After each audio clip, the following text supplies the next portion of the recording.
നമസ്കാരം. Prime time ന്യൂസിലേക്ക് എല്ലാ പ്രേക്ഷകർക്കും സ്വാഗതം. ഞാൻ പ്രജിൻ സി കണ്ണൻ. വാർത്തകളിലേക്ക് വിശദമായി കടക്കുന്നു. സംസ്ഥാനത്ത് വരും ദിവസങ്ങളിൽ അതിതീവ്ര മഴയ്ക്ക് സാധ്യതയെന്ന് കാലാവസ്ഥാ മുന്നറിയിപ്പ്. നാളെ മുതൽ ചൊവ്വാഴ്ച വരെ വ്യാപക മഴ തുടരും. ഇന്ന് 12 ജില്ലകളിലാണ് മഴ മുന്നറിയിപ്പുണ്ടായത്.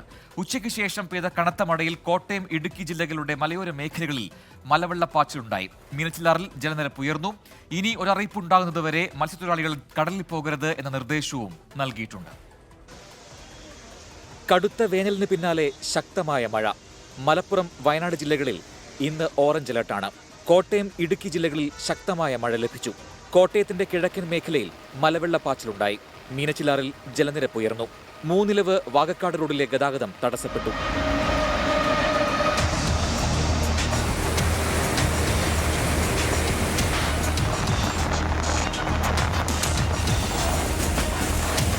കാഞ്ഞാർ, പുള്ളിക്കാനം, വാഗമൺ റോഡിന് സമീപം മണ്ണിടിഞ്ഞു.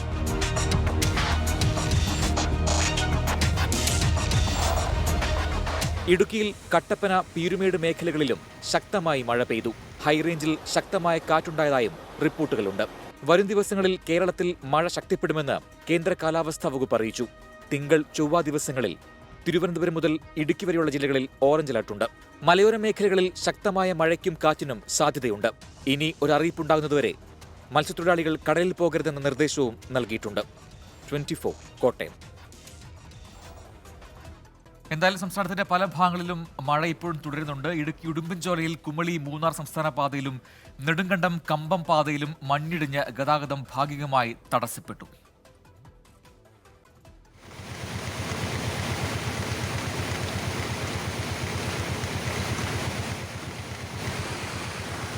കണ്ണൂർ, തലശ്ശേരിയിലും മലപ്പുറത്തും കോഴിക്കോട്ടും രാത്രിയിലും ശക്തമായ മഴ ലഭിച്ചു. കോഴിക്കോട് നഗരത്തിലെ താഴ്ന്ന പ്രദേശങ്ങളിൽ വെള്ളക്കെട്ട് രൂപപ്പെട്ടതായ റിപ്പോർട്ടുകളും ഇപ്പോൾ പുറത്തുവരുന്നു. മിഥില ബാലൻ കോഴിക്കോട് നൽകും കൂടുതൽ വിവരങ്ങൾ.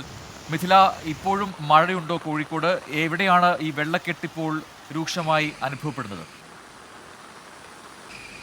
ഇതിൽ ഒരു രാത്രി 9:30-ക്ക് ശേഷമാണ് കോഴിക്കോട് നഗരത്തിൽ ശക്തമായ മഴ പെയ്തു തുടങ്ങിയത്. ഇപ്പോഴും ആ മഴ തുടരുന്നുണ്ട്. ഇടിയോടുകൂടിയ ശക്തമായ മഴ തന്നെയാണ്. നമ്മളിപ്പോൾ ദൃശ്യങ്ങൾ കാണുന്നത് പോലെ സമാനമായ രീതിയിൽ തന്നെ നല്ല മഴ പെയ്യുന്നുണ്ട്. താഴ്ന്ന പ്രദേശങ്ങൾ, അതായത് നഗരത്തിലെ താഴ്ന്ന പ്രദേശങ്ങൾ, KSRTC ബസ് സ്റ്റാൻഡ് ഉൾപ്പെടെ താഴ്ന്ന പ്രദേശങ്ങളിലെല്ലാം വെള്ളക്കെട്ട് രൂപപ്പെട്ടു തുടങ്ങിയിട്ടുണ്ട്. നേരത്തെ ഈ വാർത്ത സൂചിപ്പിച്ചതുപോലെ തന്നെ മത്സ്യത്തൊഴിലാളികൾക്ക് ഉൾപ്പെടെ ജാഗ്രതാ നിർദ്ദേശം നൽകിയിട്ടുണ്ട്. കടലിൽ പോകുന്നതിനൊക്കെ നിയന്ത്രണം ഏർപ്പെടുത്തിയിട്ടുണ്ട്. വരും ദിവസങ്ങളിലും മഴ കനക്കും എന്ന സൂചന കാലാവസ്ഥാ വകുപ്പ് മുന്നറിയിപ്പ് നൽകിയ ഒരു പശ്ചാത്തലത്തിൽ കൂടിയാണിത്. എന്തുതന്നെയായാലും ഇപ്പോൾ കോഴിക്കോടിന്റെ നഗരപ്രദേശങ്ങളിൽ ഉൾപ്പെടെ കനത്ത മഴ പെയ്യുന്നുണ്ട്. സ്വാഭാവികമായും സാധാരണഗതിയിൽ കോഴിക്കോട് നഗരത്തിലുണ്ടാകുന്നത് പോലെ ചെറിയ മഴ പെയ്താൽ ഇവിടെ വെള്ളക്കെട്ടുണ്ടാവാറുണ്ട്. ഇപ്പോഴും KSRTC ബസ് സ്റ്റാൻഡ് അടക്കമുള്ള മേഖലകളിൽ വെള്ളക്കെട്ടുണ്ട് എന്നാണ് മിഥില ബാലൻ കോഴിക്കോട് നൽകിയ ഏറ്റവും പുതിയ അപ്ഡേറ്റ്. മറ്റൊരു റിപ്പോർട്ടിലേക്ക്. തമിഴ്നാട് തെങ്കാശിയിലെ പഴയ കുറ്റാലം വെള്ളച്ചാട്ടം കാണാനെത്തിയ യുവാവ് ഒഴുക്കിൽപ്പെട്ട് മരിച്ചു. തിരുനെൽവേലി സ്വദേശി അശ്വിനാണ് മരിച്ചത്. പെട്ടെന്നുണ്ടായ മലവെള്ളപ്പാച്ചിലാണ് അശ്വിൻ അപകടത്തിൽപ്പെട്ടത്.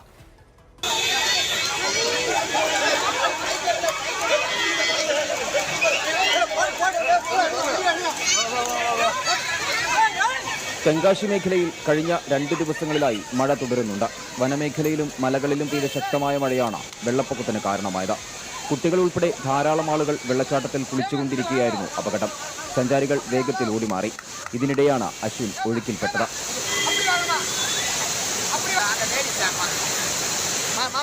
അഗ്നിരക്ഷാസേനയും പോലീസും സ്ഥലത്തെത്തി സഞ്ചാരികളെ സുരക്ഷിത സ്ഥാനങ്ങളിലേക്ക് മാറ്റി. തുടർന്ന് നടത്തിയ തിരച്ചിലിലാണ് വെള്ളച്ചാട്ടത്തിന് സമീപത്തായി അശ്വിന്റെ മൃതദേഹം കണ്ടെത്തിയത്. ജില്ലയിൽ മഴ മുന്നറിയിപ്പ് നൽകിയിരുന്നെങ്കിലും കുറ്റാലം വെള്ളച്ചാട്ടത്തിലേക്കുള്ള യാത്രയ്ക്ക് തടസ്സമുണ്ടായിരുന്നില്ല. 24 ചെന്നൈ. ഇപ്പോൾ ലഭിക്കുന്ന ഒരു വാർത്തയിലേക്കാണ് ഇനി. ഈസ്റ്റ് ഡൽഹിയിൽ പ്രചാരണത്തിനിടെ കോൺഗ്രസ് സ്ഥാനാർത്ഥി കനയ്യകുമാറിന് നേരെ അതിക്രമം. 8-അംഗ സംഘം കനയ്യകുമാറിന്റെ ദേഹത്ത് മഷി കുടഞ്ഞു എന്നാണ് വാർത്ത. നിതിൻ അംബുജൻ നൽകും ഡൽഹിയിൽ നിന്നും അതിന്റെ കൂടുതൽ വിവരങ്ങൾ. നിതിൻ, എന്താണ് സംഭവം? വിവരങ്ങൾ. നോർത്ത് ഈസ്റ്റ് മണ്ഡലത്തിലെ കോൺഗ്രസ് സ്ഥാനാർത്ഥിയാണ് കനയ്യകുമാർ. ഇന്ന് പ്രചരണ വേളയിൽ വൈകിട്ടോടുകൂടിയാണ് 7-അംഗ സംഘത്തിന്റെ ഭാഗത്തുനിന്നും ഇത്തരത്തിലൊരു ആക്രമണം കനയ്യകുമാറിന് നേരെ ഉണ്ടായിരുന്നത്. ഈസ്റ്റ് ഡൽഹിയിലെ ന്യൂ ഉസ്മാൻപൂർ എന്ന സ്ഥലത്ത് വെച്ചാണ് ഇത്തരത്തിൽ ഈ ഒരു ആക്രമണം ഉണ്ടായത്. ഇതിൽ ഈ ദൃശ്യങ്ങളിൽ കാണുന്ന പോലെ തന്നെ ഈ പ്രചാരണ പരിപാടിക്കിടെ ഒരു 7 അംഗ സംഘം ആ ഒരു പ്രചരണ പരിപാടിയിൽ നുഴഞ്ഞു കയറുകയും അതിനുശേഷം കനയ്യകുമാറിന്റെ അടുത്തെത്തി പിന്നീട് അക്രമം അഴിച്ചുവിടുകയായിരുന്നു. ഇതിനിടയിൽ ബഷീറും കനയ്യകുമാറിനെതിരെ നടത്തുകയുണ്ടായി. പ്രധാനമായും ഉന്നയിക്കുന്ന കാര്യം ഈ അക്രമികൾ ഉന്നയിക്കുന്ന കാര്യം നേരത്തെ തന്നെ കനയ്യകുമാറിന്റെ ഭാഗത്തുനിന്നും സൈന്യത്തിനെതിരെയും അതോടൊപ്പം തന്നെ രാജ്യവിരുദ്ധമായിട്ടുള്ള പല പരാമർശങ്ങളും നടത്തിയിട്ടുണ്ട് എന്ന് ആരോപിച്ചാണ് ഇത്തരമൊരു ആക്രമണം അഴിച്ചുവിട്ടത്. ഈ അക്രമികൾ തന്നെയാണ് ഈ ദൃശ്യങ്ങൾ സമൂഹ മാധ്യമങ്ങളിൽ പ്രചരിപ്പിക്കുകയും ചെയ്തത്. എന്തായാലും പോലീസ് ഇപ്പോൾ ഇതുമായി ബന്ധപ്പെട്ട് അന്വേഷണം ആരംഭിച്ചിട്ടുണ്ട്. ഇതുവരെ പോലീസ് ലഭിച്ച വിവരം പ്രകാരം ഈ അക്രമത്തിന് നേതൃത്വം നൽകുന്നത് ദക്ഷ് ചൗധരി എന്ന ഒരു സജീവ BJP അനുഭാവിയാണ്. മാത്രമല്ല നേരത്തെ മനോജ് തിവാരി അടക്കമുള്ളവരുമായി വേദി പങ്കെടുക്കുന്ന ചിത്രങ്ങൾ അടക്കം ഇപ്പോൾ സമൂഹ മാധ്യമങ്ങളിൽ കോൺഗ്രസ് ഹാൻഡിലുകൾ പുറത്തുവിട്ടിട്ടുണ്ട്. ഗാസിപ്പൂർ പോലീസ് ഇയാൾക്കെതിരെ നേരത്തെയും ഈ മതവിദ്വേഷം പ്രചരിപ്പ് നടക്കുമുള്ള കാര്യങ്ങളിൽ കേസെടുത്തതായിട്ടാണ് ഇപ്പോൾ പുറത്തുവരുന്ന വിവരം. എന്തായാലും കോൺഗ്രസ് ഇതൊരു തെരഞ്ഞെടുപ്പ് വിഷയമായി തന്നെ ഉയർത്തിക്കാട്ടുകയാണ്. ഇന്ന് വൈകിട്ടോടുകൂടിയാണ് ഈ സംഭവം ഉണ്ടായത്. ഈസ്റ്റ് ഡൽഹിയിലെ ന്യൂ ഉസ്മാൻപൂർ എന്ന സ്ഥലത്ത് വെച്ചാണ് കന്യാകുമാറിനെതിരെ കയ്യേറ്റമുണ്ടായത്. ശരി, നിതിൻ അംബുജനാണ് വാർത്തയുടെ വിശദാംശങ്ങൾ നൽകിയത് ഡൽഹിയിൽ നിന്നും. പ്രൈം ടൈം ന്യൂസ് തുടരും ഇടവേളയ്ക്ക് ശേഷം.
Welcome back. Prime time news തുടരുന്നു. അടുത്ത റിപ്പോർട്ടിലേക്ക്. പകർച്ചവ്യാധിയിൽ ജാഗ്രത വേണം.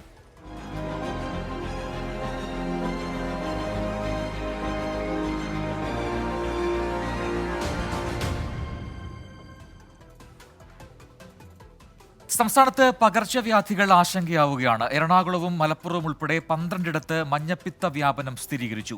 10 പേർക്ക് വെസ്റ്റ് നൈൽ പനി ബാധിച്ചു. അമീബിക് മസ്തിഷ്ക ജ്വരം ബാധിച്ച മലപ്പുറം സ്വദേശിയായ കുട്ടിയുടെ ആരോഗ്യനിലയിൽ പുരോഗതിയില്ല.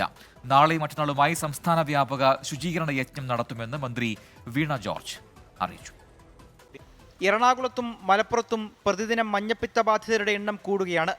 എറണാകുളത്ത് വേങ്ങൂരിന് പിന്നാലെ കളമശ്ശേരി നഗരസഭയിലും രോഗം പടരുന്നു. 28 പേർക്കാണ് ഒരാഴ്ചക്കിടെ രോഗം സ്ഥിരീകരിച്ചത്. വൃത്തിഹീന സാഹചര്യം കണക്കിലെടുത്ത് നഗരസഭാ പരിധിയിലെ 5 ഭക്ഷണശാലകൾ പൂട്ടാൻ നിർദ്ദേശം നൽകി. വേങ്ങൂരിൽ 180 പേർക്കാണ് അസുഖം സ്ഥിരീകരിച്ചത്. സ്ഥിതി നിയന്ത്രണ വിധേയമെന്ന് ആരോഗ്യമന്ത്രി. ഇപ്പോൾ സംസ്ഥാനത്ത് 12 ഇടങ്ങളിലാണ് ഔട്ട്ബ്രേക്ക് ഉള്ളത്. ഏറ്റവും പ്രധാനപ്പെട്ട കാര്യം ശുചിത്വമാണ്. വ്യക്തി ശുചിത്വം, അതോടൊപ്പം തന്നെ വീടുകളും പരിസരവും വൃത്തിയായി സൂക്ഷിക്കുക എന്നുള്ളത് വളരെ പ്രധാനപ്പെട്ട കാര്യമാണ്. 10 പേർക്കാണ് സംസ്ഥാനത്ത് വെസ്റ്റ് നൈൽ സ്ഥിരീകരിച്ചത്. കോഴിക്കോട് മരിച്ച 13 വയസ്സുകാരിക്കും വെസ്റ്റ് നൈൽ ബാധിച്ചിരുന്നു. എന്നാൽ മരണകാരണം ഇത് തന്നെയാണോ എന്ന് പൂനെയിൽ നിന്നുള്ള പരിശോധനാ ഫലം വന്ന ശേഷമേ സ്ഥിരീകരിക്കൂ. മലപ്പുറത്ത് അമീബിക് മസ്തിഷ്ക ജ്വരം ബാധിച്ച കുട്ടിയുടെ ആരോഗ്യനില അതീവ ഗുരുതരാവസ്ഥയിൽ തുടരുകയാണ്. മരുന്നുകളോട് കുട്ടി പ്രതികരിക്കുന്നില്ല. ഗുണപ്രദമായ മരുന്ന് വിദേശത്ത് നിന്നെത്തിക്കാനുള്ള ശ്രമം ആരോഗ്യവകുപ്പ് തുടരുകയാണ്. സാഹചര്യം മെഡിക്കൽ ബോർഡ് വിലയിരുത്തുന്നുണ്ടെന്നും ആരോഗ്യമന്ത്രി. ഒരു കുട്ടിയുടെ ആരോഗ്യസ്ഥിതിയിലാണ് അല്പം സീരിയസ് ആയിട്ടുള്ളത്. വെന്റിലേറ്റർ സപ്പോർട്ടോട് കൂടിയിട്ടാണ് ഉള്ളത്. സാധ്യമായിട്ടുള്ള എല്ലാ മരുന്നുകളും നൽകുന്നുണ്ട്. അപ്പോൾ ഇന്ന് ഓരോ രാവിലെയും വൈകിട്ടും എന്നുള്ള നിലയിൽ മെഡിക്കൽ ബോർഡ് തന്നെ ആരോഗ്യസ്ഥിതി വിലയിരുത്തുന്നുണ്ട്. പകർച്ചവ്യാധി വ്യാപനം തടയാൻ നാളെയും മറ്റന്നാളും വ്യാപകമായ ശുചീകരണ യജ്ഞം നടത്തും. അവബോധ പ്രവർത്തനങ്ങളും ആരോഗ്യവകുപ്പ് നടത്തിവരുന്നുണ്ട്. ശുചീകരണം കൃത്യമായി നടന്നില്ലെങ്കിൽ ഡെങ്കിപ്പനി, എലിപ്പനി തുടങ്ങിയ പകർച്ചവ്യാധികളും വ്യാപിച്ചേക്കുമെന്നാണ് ആരോഗ്യവകുപ്പിന്റെ മുന്നറിയിപ്പ്. 24 തിരുവനന്തപുരം. അടുത്ത റിപ്പോർട്ടിലേക്ക്. ഒത്തുകളിച്ചത് ആരൊക്കെ?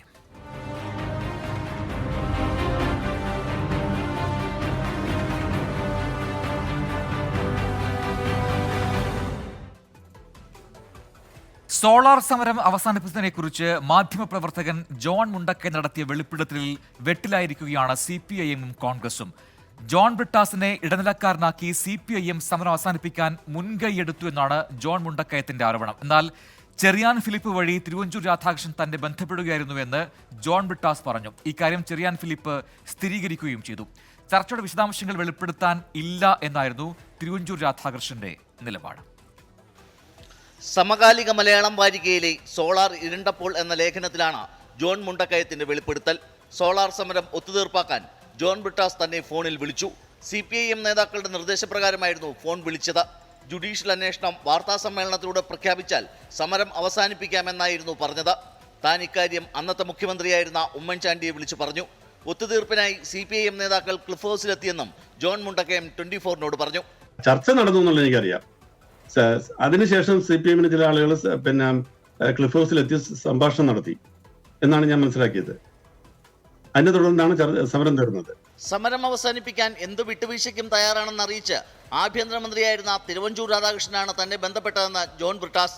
അന്ന് കൈരളിയിൽ പ്രവർത്തിക്കുകയായിരുന്ന ചെറിയാൻ ഫിലിപ്പിന്റെ ഫോണിലാണ് തിരുവഞ്ചൂർ വിളിച്ചതെന്നും ജോൺ മുണ്ടക്കയവുമായി താൻ ഒരു ചർച്ചയും നടത്തിയിട്ടില്ലെന്നും ബ്രിട്ടാസ് വിശദീകരിച്ചു. ജോൺ മുണ്ടക്കയുമായിട്ട് ഞാൻ ഈ സോളാർ വിഷയം ചർച്ച ചെയ്തു എന്ന് പറയുന്നത് അദ്ദേഹത്തിൻ്റെ ഭാവനയുടെ ഭാഗം. യഥാർത്ഥത്തിൽ ജോണുമായിട്ട് അങ്ങനെ യാതൊരുവിധ ചർച്ചയും നടത്തിയിട്ടില്ല. ബ്രിട്ടാസ് വിളിച്ചുവെന്ന ജോൺ മുണ്ടക്കയത്തിന്റെ വെളിപ്പെടുത്തൽ ശരിവെക്കുന്നതായിരുന്നു നേരത്തെ തിരുവഞ്ചൂർ രാധാകൃഷ്ണൻ നടത്തിയ പ്രതികരണം. അന്ന് സമരം അവസാനിപ്പിക്കേണ്ടത് ആഭ്യന്തരമന്ത്രിയായിരുന്ന തന്റെ ഉത്തരവാദിത്തമായിരുന്നുവെന്നും തിരുവഞ്ചൂർ പറഞ്ഞു. എന്നാൽ ജോൺ ബ്രിട്ടാസിന്റെ വിശദീകരണം ശരിവെച്ച് ചെറിയാൻ ഫിലിപ്പ് രംഗത്തെത്തി. ആ സമയത്ത് ജോൺ ബ്രിട്ടാസിന്റെ മുറിയിലാണ് ഞാൻ ഉണ്ടായിരുന്നത്.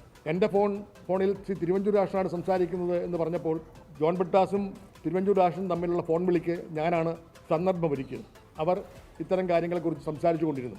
ഒടുവിൽ ഞങ്ങൾ രണ്ടുപേരും തമ്മിൽ നടത്തിയ ആലോചന അടിസ്ഥാനത്തിൽ വൈകുന്നേരം തിരുവഞ്ചൂർ രാധാകൃഷ്ണന്റെ വീട്ടിലേക്ക് ജോൺ ബ്രിട്ടാസും ഞാനും ഒരുമിച്ചാണ് പോയത്. വെളിപ്പെടുത്തലും പ്രതികരണങ്ങളുമായതോടെ സോളാർ സമരത്തിൽ ഒത്തുതീർപ്പുണ്ടായി എന്ന ആക്ഷേപം വീണ്ടും സജീവ ചർച്ചയായി. 24 തിരുവനന്തപുരം. സോളാർ സമരം അവസാനിച്ചത് എങ്ങനെ എന്നതിൽ ജോൺ മുണ്ടക്കയത്തിന്റെ ലേഖനം പലതരത്തിലുള്ള രാഷ്ട്രീയ ചർച്ചകൾക്ക് വഴി തുറന്നിരിക്കുകയാണ്. അണികൾ ഏറെ വൈകാരികമായി സമീപിച്ച വിഷയത്തിൽ ഇരു മുന്നണികളും ഇപ്പോൾ പ്രതിരോധത്തിലാണ്. കരുതലോടെയാണ് നേതാക്കളുടെ പ്രതികരണം.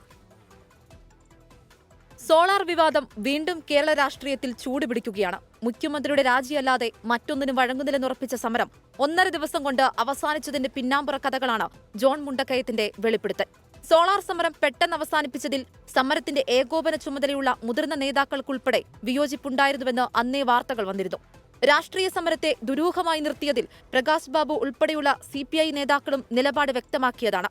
ജോൺ മുണ്ടക്കയത്തിന്റെ ലേഖനം വീണ്ടും സോളാർ സമരം ചർച്ചയാക്കുമ്പോൾ കോൺഗ്രസിന്റേത് കരുതൽ സമീപനമാണ്. ചെറിയാന്റെ ടെലിഫോണിൽ നിന്നാണ് എന്നെ വിളിക്കുന്നത്. ചെറിയാന്റെ ടെലിഫോണിൽ നിന്ന് എനിക്ക് വിളിക്കാൻ പറ്റുകയല്ലോ. ചെറിയാൻ ഫിലിപ്പിന്റെ ടെലിഫോണിൽ നിന്നാണ് എന്നെ വിളിക്കുന്നത്. സോളാർ സമരം ന്യായമില്ലാത്ത സമരമായിരുന്നു എന്നായിരുന്നു ചാണ്ടി ഉമ്മന്റെ പ്രതികരണം. ന്യായമുള്ള സമരമാണെങ്കിൽ ഇന്നത്തെ കർഷക സമരം എത്ര മാസം അവർ നീണ്ടു, അവർക്ക് അതിന്റെ കൂടുതൽ തന്നെ പിടിച്ചു എന്ന് ആ സമരം പൂർണ്ണമായി അവർ പൂർത്തിയാക്കി. കാരണം അതിനകത്ത് ന്യായവും നീതി ഉണ്ടെന്ന് അവർക്ക് ഉത്തമ ബോധ്യമുണ്ട്. ഒത്തുതീർപ്പ് നടന്നുവെന്ന വെളിപ്പെടുത്തലിനെ രാഷ്ട്രീയമായി പ്രതിരോധിക്കുകയാണ് CPIM. CPM-നെതിരായ പ്രചാരവേലയെന്നും ഒത്തുതീർപ്പിന് പോകേണ്ട കാര്യം CPIM-നില്ലെന്നും MV ജയരാജൻ പ്രതികരിച്ചു. ഇതുപോലെയുള്ള പ്രചാരവേല യഥാർത്ഥത്തിൽ CPM-നെതിരായി നടത്തുന്ന ഒരു പ്രചാരവേലിയായിട്ട് മാത്രമേ കാണാൻ കഴിയുള്ളൂ. അണികളെ ഇറക്കി സെക്രട്ടേറിയറ്റ് വളഞ്ഞുള്ള സമരം ഒത്തുതീർപ്പാക്കിയെന്ന വെളിപ്പെടുത്തൽ പാർട്ടി പ്രവർത്തകരോട് CPIM എങ്ങനെ വിശദീകരിക്കുമെന്നതാണ് നിർണായകം. പുതിയ വെളിപ്പെടുത്തലിലൂടെ CPIM കോൺഗ്രസ് ഒത്തുതീർപ്പ് രാഷ്ട്രീയം വ്യക്തമായെന്ന് BJP സംസ്ഥാന അധ്യക്ഷൻ K. സുരേന്ദ്രനും പ്രതികരിച്ചു. 24 തിരുവനന്തപുരം. ഡൽഹിയിൽ ആം ആദ്മി പാർട്ടിയിലെ ഭിന്നത തുറന്ന പോരിലേക്ക് കടക്കുകയാണ്. മുഖ്യമന്ത്രി അരവിന്ദ് കെജ്രിവാളിന്റെ PA വിഭവ് കുമാറിനെതിരെ പരാതി നൽകിയ സ്വാതി മാലിവാൾ MP BJPയുടെ ചട്ടുകമാണെന്ന് മന്ത്രി അതിഷി ആരോപിച്ചു. സ്വാതി മാലിവാളിനെതിരെ വിഭവ് കുമാറും പരാതി നൽകി. ഇന്നലെ വരെ തന്നെ പിന്തുണച്ച പാർട്ടി ഇന്ന് യൂട്ടേൺ എടുക്കാൻ കാരണം വിഭവ് കുമാറിന്റെ ഭീഷണിയാണെന്ന് സ്വാതി മാലിവാൾ തിരിച്ചടിച്ചു. ഇതിനിടെ മുഖ്യമന്ത്രിയുടെ വസതിയിൽ ഡൽഹി പോലീസ് തെളിവെടുപ്പ് നടത്തി. അരവിന്ദ് കെജ്രിവാളിന്റെ വസതിയിൽ വെച്ച് വിഭവ് കുമാറിൽ നിന്ന് മർദ്ദനമേറ്റുന്ന സ്വാതി മാലിവാളിന്റെ ആരോപണം പൂർണ്ണമായി തള്ളുകയാണ് ആം ആദ്മി പാർട്ടി. അരവിന്ദ് കെജ്രിവാളിനെ ലക്ഷ്യം വെച്ച് സ്വാതി അയച്ചത് BJP ആണെന്ന് മന്ത്രി അതിഷി തുറന്നടിച്ചു. स्वाति मालीवाल जी उस ड्राइंग रूम में बहुत आराम से बैठी हुई हैं। वो पुलिस कर्मियों को ऊंची आवाज में डरा रही हैं, धमका रही हैं।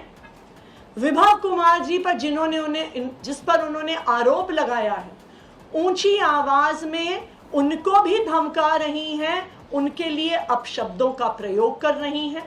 സ്വീകരണ മുറിയിൽ വെച്ച് മർദ്ദനമേൽക്കുമ്പോൾ വീട്ടിൽ കെജ്രിവാൾ ഉണ്ടായിരുന്നുവെന്ന സ്വാതിയുടെ മൊഴിയും ആം ആദ്മി പാർട്ടി തള്ളി. സംഭവ ദിവസത്തെ ദൃശ്യങ്ങൾ ആം ആദ്മി പാർട്ടി നേരത്തെ X അക്കൗണ്ടിലൂടെ പുറത്തുവിട്ടിരുന്നു. ഉദ്യോഗസ്ഥരും സ്വാതി മാലിവാളും തർക്കിക്കുന്നതാണ് ദൃശ്യങ്ങളിൽ. മിനിറ്റുകൾക്കകം ആം ആദ്മി പാർട്ടി ദൃശ്യം ഡിലീറ്റ് ചെയ്തെങ്കിലും സ്വാതി മാലിവാളിന്റെ വാദങ്ങൾ തെറ്റാണെന്ന് തെളിയിക്കാനുള്ള നീക്കമായിരുന്നു ഇതെന്ന് വ്യക്തം. സ്വാതി മാലിവാൾ ഔദ്യോഗിക കൃത്യനിർവഹണം തടസ്സപ്പെടുത്തിയെന്ന് വിഭവ് കുമാർ ഡൽഹി പോലീസിൽ പരാതി നൽകി. ഇന്നലെ പാർട്ടിയിലെത്തിയ നേതാക്കളാണ് തന്നെ BJP ഏജന്റെന്ന് മുദ്രകുത്തുന്നതെന്ന് സ്വാതി മാലിവാൾ തിരിച്ചടിച്ചു. X പ്രൊഫൈലിൽ നിന്ന് അരവിന്ദ് കെജ്രിവാളിന്റെ ചിത്രം നീക്കുകയും ചെയ്തു. 8 തവണ സ്വാതി മാലിവാളിന്റെ കരണത്തടിച്ച വിഭവ് കുമാർ നെഞ്ചിലും വയറ്റിലും ഇടുപ്പിലും ചവിട്ടിയെന്നാണ് FIR-ൽ പറയുന്നത്. മുഖ്യമന്ത്രിയുടെ വീട്ടിലെത്തി ഫോറൻസിക് സംഘം തെളിവെടുത്തു. 24 ഡൽഹി. P. ജയരാജൻ വധശ്രമ കേസിൽ സുപ്രീം കോടതിയിൽ വീണ്ടും ഹർജി. പ്രതികളെ വിട്ടയച്ച ഹൈക്കോടതി വിധിക്കെതിരെ P. ജയരാജനാണ് സുപ്രീം കോടതിയെ സമീപിച്ചത്. പ്രതികൾക്ക് സുപ്രീം കോടതി നോട്ടീസ് നൽകി. കേസിൽ വിചാരണ കോടതി ശിക്ഷിച്ച 7 RSS പ്രവർത്തകരിൽ 2ാം പ്രതി ഒഴികെ എല്ലാവരെയും ഹൈക്കോടതി വെറുതെ വിട്ടിരുന്നു. ഹൈക്കോടതി ഉത്തരവ് ചോദ്യം ചെയ്ത സംസ്ഥാന സർക്കാർ നേരത്തെ സുപ്രീം കോടതിയെ സമീപിച്ചിരുന്നു. പ്രോസിക്യൂഷൻ കൃത്യമായ തെളിവുകൾ ഹാജരാക്കിയില്ലെന്നും ചില സാക്ഷിമൊഴികൾ വിശ്വസനീയമല്ലെന്നും ചൂണ്ടിക്കാട്ടിയാണ് ഹൈക്കോടതി പ്രതികളെ വെറുതെ വിട്ടത്. ഹർജികൾ ഓഗസ്റ്റ് 30 പരിഗണിക്കും. 1999 ഓഗസ്റ്റ് 25 തിരുവോണ ദിവസം P. ജയരാജനെ വീട്ടിൽ കയറി വെട്ടിക്കൊലപ്പെടുത്താൻ ശ്രമിച്ചു എന്നാണ് കേസ്. 5ാം ഘട്ടത്തിലെ തന്ത്രങ്ങൾ. ICL FinCorp 24 ഇലക്ഷൻ സമർപ്പിക്കുന്നത് ICL FinCorp, the intelligent choice. Powered by Asset, responsibly yours. Plaza Premium Gold, the universe's finest ice cream. In association with Durashine Roof and Wall Sheets, ഒരു Tata blue scope steel ഉൽപ്പന്നം. ACCA CMA CA പഠിച്ച് ജയിക്കാനുള്ള ശരിയായ മാർഗം. എലാൻസ് 0% പണിക്കൂലി, 100% സന്തോഷം. അൽ മുക്തദിർ jewellery group India UAE. MGM group of institutions.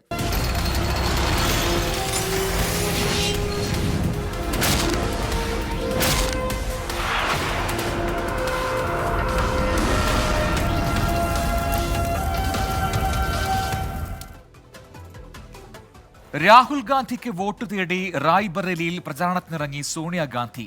തന്റെ മകനെ നിങ്ങളെ ഏൽപ്പിക്കുന്നുവെന്ന് സോണിയാഗാന്ധി ജനങ്ങളോട് പറഞ്ഞു. നരേന്ദ്രമോദിയെ ഭയമില്ല എന്നും ഭയം മോദിക്കാണെന്നും രാഹുൽ ഗാന്ധി പ്രസംഗിച്ചു. എന്നാൽ കോൺഗ്രസ് അധികാരത്തിൽ വന്നാൽ അയോധ്യ രാമക്ഷേത്രം ബുൾഡോസർ ഉപയോഗിച്ച് തകർക്കുമെന്ന് പ്രധാനമന്ത്രി നരേന്ദ്രമോദി ആരോപിച്ചു. റായ്ബറേലിയിലെ ഇന്ത്യ സഖ്യത്തിന്റെ സംയുക്ത റാലിയിൽ സോണിയാഗാന്ധിയുടെ ഓരോ വാക്കും വൈകാരികമായി. ഇന്ദിരാഗാന്ധിയും റായ്ബറേലിയും പഠിപ്പിച്ചതെല്ലാം താൻ മക്കൾക്ക് പകർന്നു നൽകി.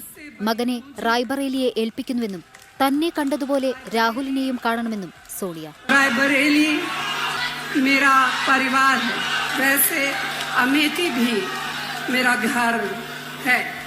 न सिर्फ मेरे जीवन की कोमल यादें यहाँ से जुड़ी हुई हैं। ED ചോദ്യം ചെയ്യലും ലോക്സഭാംഗത്വം റദ്ദാക്കിയതുമടക്കം മറ്റു വേദികളിൽ പറയാത്തത് പലതും രാഹുൽ റായ്ബറേലിയിൽ പറഞ്ഞു. മോദിയെ ഭയമില്ലെന്നും ഭയപ്പെടുന്നത് മോദിയെന്നും രാഹുൽ. ജൂൺ 4-ന് മോദി ഇന്ത്യയുടെ പ്രധാനമന്ത്രി ആയിരിക്കില്ല എന്ന് താൻ എഴുതി നൽകാമെന്നും രാഹുൽ.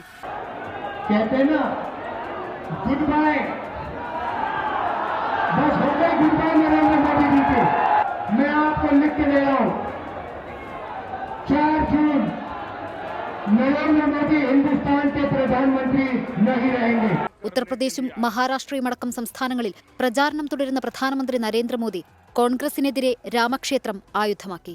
सपा कांग्रेस केवल आपका वोट तो ले लेते हैं, लेकिन ये लोग सरकार में आते हैं तो सौगात किसको बांटते हैं?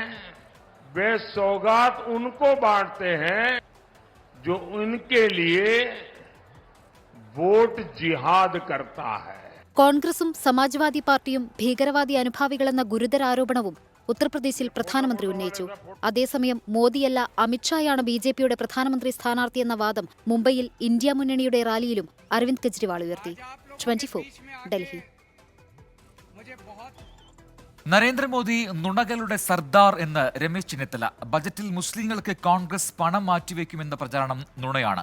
സംവരണം കോൺഗ്രസ് മുസ്ലിങ്ങൾക്ക് മാത്രമാക്കുമെന്ന പ്രസ്താവനയും നുണയുടെ തുടർച്ചയാണെന്നും രമേശ് ചെന്നിത്തല മുംബൈയിൽ 24 പറഞ്ഞു. അദ്ദേഹം ഈ തെരഞ്ഞെടുപ്പിൽ പറഞ്ഞിട്ടുള്ളതെല്ലാം നുണപ്രചരണങ്ങളാണ്. അതുകൊണ്ടാണ് നുണകളുടെ സർദാർ എന്നിപ്പോൾ അദ്ദേഹത്തെ വിളിക്കുന്നത്. അപ്പോൾ അതുകൊണ്ട് ഒന്നും ഒരു മാറ്റം ഉണ്ടാകാൻ പോകുന്നില്ല. ബഡ്ജറ്റിൽ ആരെങ്കിലും ജാതിയുടെയും മതത്തിൻ്റെ അടിസ്ഥാനത്തിലാണോ പ്രോജക്റ്റുകൾ വെക്കുന്നതും പണം വെക്കുന്നതും? അങ്ങനെ എവിടെയും നടന്നിട്ടുണ്ടോ? അദ്ദേഹം 3 തവണ മുഖ്യമന്ത്രിയായിരുന്ന ആളല്ലേ, അദ്ദേഹം 2 തവണ പ്രധാനമന്ത്രിയായിരുന്നയാൾ. ഇത്ര നീചമായ നിലയിൽ അദ്ദേഹത്തിന് പ്രസംഗിക്കുന്ന എത്രമാത്രം അദ്ദേഹം ഫ്രസ്ട്രേറ്റഡ് ആണ് എന്ന് തെളിയിക്കുന്നതാണത്. അദ്ദേഹത്തിന് തെരഞ്ഞെടുപ്പിൽ പരാജയം മണക്കുന്നു എന്ന് കണ്ടുകൊണ്ടാണ് ഇത്തരത്തിലുള്ള വർഗീയ പ്രചരണങ്ങൾ നടത്തിക്കൊണ്ടിരിക്കുന്നത്. അതുകൊണ്ടൊന്നും ഒരു പ്രയോജനം ഉണ്ടാകാൻ പോകുന്നില്ല. കാസർഗോഡ് കോൺഗ്രസിൽ വിവാദം അവസാനിക്കുന്നില്ല. ബൂത്ത് കമ്മിറ്റികൾക്ക് നൽകാൻ ഏൽപ്പിച്ച തെരഞ്ഞെടുപ്പ് ഫണ്ട് ചില മണ്ഡലം പ്രസിഡന്റുമാർ മുക്കിയെന്ന് രാജ്മോഹൻ ഉണ്ണിത്താൻ ആരോപിച്ചു. DCC ഓഫീസിൽ UDF കൺവീനർ MM ഹസൻ ഉൾപ്പെടെ പങ്കെടുത്ത പരിപാടിയിലാണ് രാജ്മോഹൻ ഉണ്ണിത്താന്റെ ആരോപണം. ചില ആളുകൾ ഫോണിൽ സൂചിപ്പിക്കാൻ വേണ്ടി MP വിളിച്ച് പറഞ്ഞിട്ടുണ്ട്, അത് ഞാൻ ചെയ്തിട്ടില്ല എന്നൊക്കെ പറഞ്ഞു. ചില വിദ്വാന്മാരും വിദ്വകളും അതൊക്കെ ഇവിടെ ഇരിക്കട്ടെ. പിന്നെ കുറെ വിദ്വാന്മാര് തെരഞ്ഞെടുപ്പിലേക്ക് ഞാൻ കൊടുത്ത പൈസ ബൂത്തിന് കൊടുക്കാതെ അത് തട്ടിക്കൊണ്ടുപോയിട്ടുണ്ട്. ആ മണ്ഡലം ബസ്സുമാരെയൊക്കെ ഞാൻ പിടിച്ചു വെച്ചിട്ടുണ്ട്. DC ബസ്സിനും അറിയാം. മണ്ഡലം ബസ്സിന് ആവശ്യമുള്ള പൈസ കൊടുത്തിട്ടുണ്ട്, ബ്ലോക്ക് ബസ്സിന് ആവശ്യമുള്ള കൊടുത്തു, UDFന് ആവശ്യമുള്ള കൊടുത്തു. ബൂത്തിൽ കൊടുക്കാൻ കൊടുത്ത പൈസ ബൂത്തിനുള്ള പൈസയാണ്. അതൊന്നും എടുത്തു മാറ്റാനൊന്നും ആരെയും നമ്മൾ സമ്മതിക്കത്തില്ല. ആ സംഭവിച്ച ആളുകളെല്ലാം നമുക്കറിയാം. അപ്പൊ നമ്മള് കൊടുക്കേണ്ട പൈസ ബൂത്തിൽ കൊടുക്കേണ്ട, ബൂത്തിൽ മണ്ഡലത്തിൽ കൊടുക്കേണ്ട, അതാണ് നമ്മൾ ചെയ്യുന്നത്. മനസ്സിലായോ? ഡിലീറ്റ് ചെയ്ത് മനസ്സിലായോ? ഇനി നോക്കാം ചില വാർത്തകൾ ചുരുക്കത്തിൽ. തിരുവനന്തപുരം മേയർ ആര്യ രാജേന്ദ്രനും KSRTC ഡ്രൈവറുമായുള്ള തർക്കത്തിൽ തുടർ നടപടികളുമായി പോലീസ്. മേയറുടെ രഹസ്യമൊഴിയെടുക്കാൻ മാജിസ്ട്രേറ്റ് കോടതിയിൽ അപേക്ഷ നൽകി. നടപടി ഡ്രൈവർ യദു അശ്ലീലാംഗ്യം കാണിച്ചുവെന്ന പരാതിയിൽ. കാസർഗോഡ് പടന്നക്കാട് 10 വയസ്സുകാരെ തട്ടിക്കൊണ്ടുപോയി ലൈംഗികാതിക്രമം നടത്തിയ കേസിൽ പ്രതിയാരെന്ന് ഉറപ്പിക്കാതെ പോലീസ്. CCTV ദൃശ്യങ്ങൾ പരിശോധിച്ചിട്ടും വ്യക്തത വരുത്താൻ കഴിയാത്തതാണ് അന്വേഷണ സംഘത്തെ കുഴക്കുന്നത്. സംശയാസ്പദമായി കസ്റ്റഡിയിലെടുത്ത യുവാവിന്റെ രക്തസാമ്പിൾ DNA ടെസ്റ്റിനായി അയച്ചു. സംസ്ഥാനത്തെ ഭക്ഷ്യസുരക്ഷാ ഓഫീസുകളിൽ നടത്തിയ മിന്നൽ പരിശോധനയിൽ ഗുരുതര ക്രമക്കേടുകൾ കണ്ടെത്തി വിജിലൻസ്. നിലവാരം കുറഞ്ഞ ഉൽപ്പന്നങ്ങൾ പിടികൂടിയിട്ടും സ്ഥാപനങ്ങൾക്കെതിരെ നടപടി സ്വീകരിച്ചില്ല. വൻകിട ഉൽപ്പാദകർക്ക് ലൈസൻസ് അനുവദിച്ചതിലും ക്രമക്കേട്. കീടനാശിനി സാന്നിധ്യം കണ്ടെത്തിയ അരവണ നശിപ്പിക്കാൻ ടെൻഡർ ക്ഷണിച്ച് ദേവസ്വം ബോർഡ്. ഏലക്കായിൽ കീടനാശിനി സാന്നിധ്യം കണ്ടെത്തിയതിനെ തുടർന്ന് ഹൈക്കോടതി വിൽപ്പന തടഞ്ഞ അരവണയാണ് നശിപ്പിക്കുന്നത്. 5 കോടിയിലധികം രൂപയുടെ അരവണയാണ് നശിപ്പിക്കേണ്ടത്. പെട്രോൾ പമ്പുകളിൽ ജീവനക്കാർക്കെതിരെ നടക്കുന്ന അതിക്രമങ്ങളിൽ സർക്കാർ നടപടി ഉണ്ടായില്ലെങ്കിൽ പമ്പുകൾ അടച്ചിട്ട് പ്രതിഷേധിക്കുമെന്ന് പെട്രോളിയം ഡീലേഴ്സ് അസോസിയേഷൻ. രാത്രികാലങ്ങളിൽ സാമൂഹ്യവിരുദ്ധരുടെ അതിക്രമം വർദ്ധിക്കുന്ന പശ്ചാത്തലത്തിലാണ് തീരുമാനം. കൊല്ലം നീണ്ടകര പരിമളം ഫൗണ്ടേഷൻ വെറോണിക്ക മറൈൻ എക്സ്പോർട്ടേഴ്സ് കമ്പനിയിൽ അഗ്നിബാധ.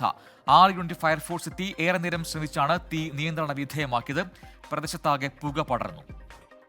ഇപ്പോൾ ലഭിച്ചൊരു വാർത്തയിലേക്കാണ്. എറണാകുളം പള്ളിപ്പുറത്ത് 14 വയസ്സുകാരനെ കാണാനില്ലെന്ന പരാതി. പള്ളിപ്പുറം കടുവങ്കശ്ശേരി പ്രതാപന്റെ മകൻ ആദിത്യനെയാണ് കാണാതായത്. വിനീത വിജി നൽകും കൂടുതൽ വിവരങ്ങൾ കൊച്ചിയിൽ നിന്ന്. വിനീത, എന്താണ് സംഭവം? എന്തെങ്കിലും സൂചനകൾ പോലീസിന് ലഭിച്ചിട്ടുണ്ടോ? പ്രജൻ, മുനമ്പം പോലീസ് ഈ കാര്യത്തിൽ അന്വേഷണം ആരംഭിച്ചിട്ടുണ്ടെന്നാണ് നമുക്ക് അറിയാൻ കഴിയുന്നത്. പരാതി മുനമ്പം പോലീസിനാണ് ലഭ്യമായിട്ടുള്ളത്. ഒപ്പം തന്നെ ഈ കുട്ടിയെ കണ്ടുകിട്ടുന്നവർ മുനമ്പം പോലീസിന് വിവരം അറിയിക്കണം എന്നൊരു നിർദ്ദേശം കൂടി നൽകിയിട്ടുണ്ട്. ഈ പള്ളിപ്പുറം പഞ്ചായത്ത് വാർഡ് 20 കടുവങ്കശ്ശേരി പ്രതാപന്റെ മകനാണ് ആദിത്യൻ എന്നാണ് ഈ കുട്ടിയുടെ പേര്. 14 വയസ്സാണ്. ഇന്ന് രാവിലെ 10 മണി മുതൽ കാണാനില്ലെന്നാണ് പറയുന്നത്. കാണാതാകുമ്പോൾ പച്ചയിൽ ചുവന്ന വരകളുള്ള ഷർട്ടും നീല പാന്റുമാണ് ധരിച്ചിരുന്നതെന്നാണ് നമുക്കിപ്പോൾ ലഭ്യമായിരിക്കുന്ന വിവരം. ഒപ്പം തന്നെ ഈ കുട്ടിയെ കണ്ടുകിട്ടുന്നവർ എറണാകുളം മുനമ്പം പോലീസിൽ വിവരം അറിയിക്കണമെന്നൊരു നിർദ്ദേശം കൂടി വന്നിട്ടുണ്ട്. ശരി, വിനീത വിജിയാണ് വിശദാംശങ്ങൾ നൽകിയത്. മറ്റൊരു വാർത്തയിലേക്ക്. ബംഗളൂരുവിൽ നിന്നും കേരളത്തിലേക്ക് പുറപ്പെട്ട സ്വകാര്യ ബസ് തകരാറിലായതോടെ യാത്രക്കാർ പെരുവഴിയിൽ എന്ന വാർത്ത വരുന്നു. തിരുപ്പൂരിൽ വെച്ച് ഉച്ചയ്ക്ക് 2 മണിക്കാണ് ഈ ബസ് പണിമുടക്കിയത്. പകരം സൗകര്യം ബസ് ഉടമകൾ ഏർപ്പെടുത്തിയിട്ടില്ല. 24 യാത്രക്കാരാണ് ഇപ്പോൾ പെരുവഴിയിലായിരിക്കുന്നത്. മനീഷ് മൂർത്തി നൽകും ചെന്നൈയിൽ നിന്നും അതിന്റെ കൂടുതൽ വിവരങ്ങൾ. മനീഷ് മൂർത്തി, ഇതിപ്പോൾ ഏതാണ്ട് 10 മണിക്കൂർ ആവുന്നു ഇങ്ങനെ ഒരു അവസ്ഥ. അത് എന്താണ് നമുക്ക് ലഭിക്കുന്ന അപ്ഡേറ്റുകൾ? എന്താണ് മറ്റ് സൗകര്യങ്ങൾ ഏർപ്പെടുത്താത്തത്? അതിലെന്തെങ്കിലും വിശദീകരണം നമുക്ക് ലഭിക്കുന്നുണ്ടോ? പ്രജിൻ, ഇലോഹിം എന്ന് പറയുന്ന ഒരു ട്രാൻസ്പോർട്ടാണ്. ബംഗളൂരുവിൽ നിന്ന് കേരളത്തിലേക്ക് സർവീസ് നടത്തുന്ന ട്രാൻസ്പോർട്ടാണ്. അവർ ബംഗളൂരുവിൽ നിന്നും 40 ആളുകളുമായി പുറപ്പെട്ടതാണ്. തിരുപ്പൂരിൽ എത്തിയപ്പോൾ ഏകദേശം ഉച്ചയ്ക്ക് 2 മണിയോടുകൂടിയാണ് ഈ ബസ് തകരാറിലാകുന്നത്.